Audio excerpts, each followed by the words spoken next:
স্বামীকে নিয়ে গেছে। পুরো মানুষ বেরোবে মারে না, 4 দিন তো মা খায় আসবে। গরু ওইখানে পড়ে গেছিল খাদে, আমার বাবা খুঁজতে গেছিল আমার শ্বশুর, তখন ওই গরুকে ওরাই উঠাই দিছে, এ পাশে উঠাই দিছে আর ও পাশে আমার শ্বশুরকে ধরে নিয়ে চলে গেছে, কিন্তু আমরা বলতে পারি না। গরু আমাদের বাসা আছে কিন্তু মানুষ এখনো আসেনি।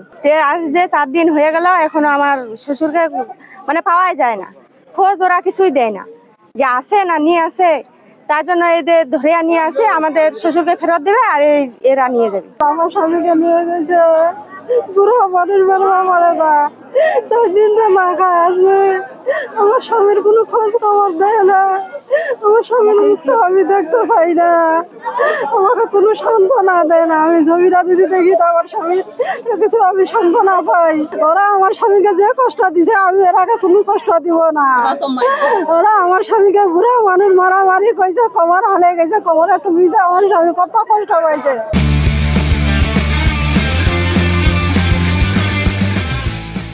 খারাপ বলছে হসপিটালে দিছি, কত থানায় দিছি, খারাপ কাছে কেমন দিছি। আমার স্বামী তো অত খারাপ মানুষ না, আমার স্বামী একটা নামাজ পড়ে। গরু নদীর ধারে গেছিল, গরু আনতে গেছিল, আমার শ্বশুর চোখে দেখতে পারে না, কানও কম শুনতে পারে, এভাবে গেছে গরু আনতে। কিভাবে যে গেছে নিজেও বলতে পারে না, আমরাও জানি না। যে আমার শ্বশুর ফজরের নামাজ পড়ে চলে গেছে, তখন বিএসএফ ওনাকে আটকায় রাখছে।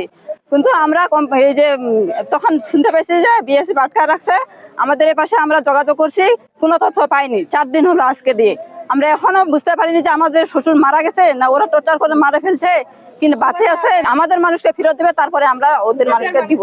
আমরা ওদের মানুষের কোনো টর্চার করিনি এখনো। বিয়ের একটা গরু ছিল না, তো গরুটা খুঁজতে গেছিল আর ওরা ও ফেসায় নিয়ে গেছে, নিয়ে যা ওরা এখন আটক করে দিচ্ছে। বেশি আটক করছে আমার বাবাকে, আজকে 4 দিন হয়ে গেল, কিন্তু আমার বাবাকে পাচ্ছি না।